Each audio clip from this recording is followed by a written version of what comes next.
Good morning, Americans. Today is December 21st, 2012, and according to the Mayan calendar, this is the day that our world as we know it is supposed to end. Well, so far I'm still here, and you're still here, and, well, America's still here. But in what condition is America really in? Now, today, our former chairman of the Joint Chiefs of Staff, Admiral Michael Mullen, stated that the greatest threat to our national security is our national debt. On January 29th, 2013, our president is set to deliver to the American people his view of the state of our union.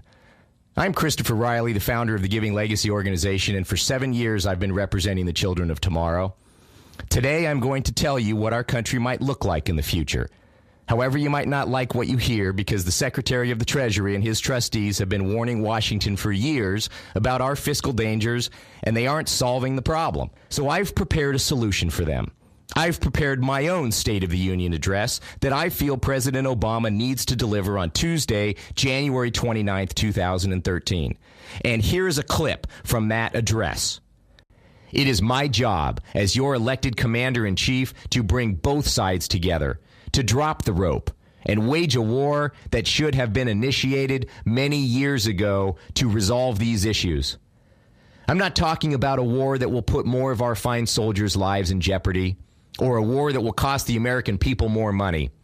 I'm talking about waging a war on our national debt.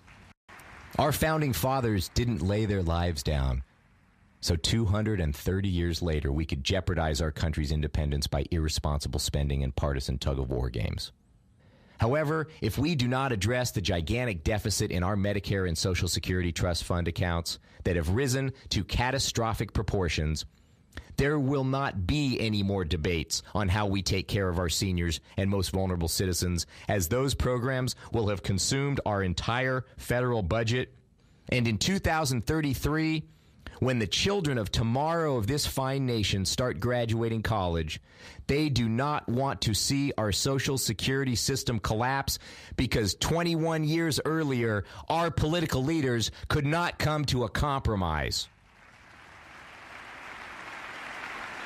So, Mr. President, on behalf of all of the children of tomorrow, let me reiterate their message to you.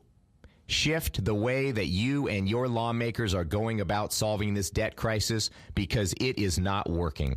So, America, maybe Washington does respond better to movies, and maybe Americans respond better to actors. Hey, Ronald Reagan and Arnold Schwarzenegger went into politics, so why not Jack Nicholson? How would Jack Nicholson deliver these warnings to Washington? And the tragic conclusion from the Social Security trustees is this. And, Colonel, if you could just read exactly what the trustee report says word for word about how much money all the trust funds are short, I would appreciate that. Fine. It says, the present value of the additional resources that would be necessary to meet projected expenditures at current law levels for the three programs combined is $38.6 trillion. You got to be kidding me. $38.6 trillion? What kind of unit are you running around here? Politicians will have to compromise on areas they have committed to their supporters they would never compromise on. Republicans will have to rethink tax reform, defense spending, tax loopholes, and other areas that they have been so diligent in fighting over the years. Democrats will have to readdress health care reform, entitlement spending, and finally, my fellow Americans, we will require your cooperation. Tax rates will need to go up because we can't right this ship without increasing revenues, and taxes are where this country gets its revenues from.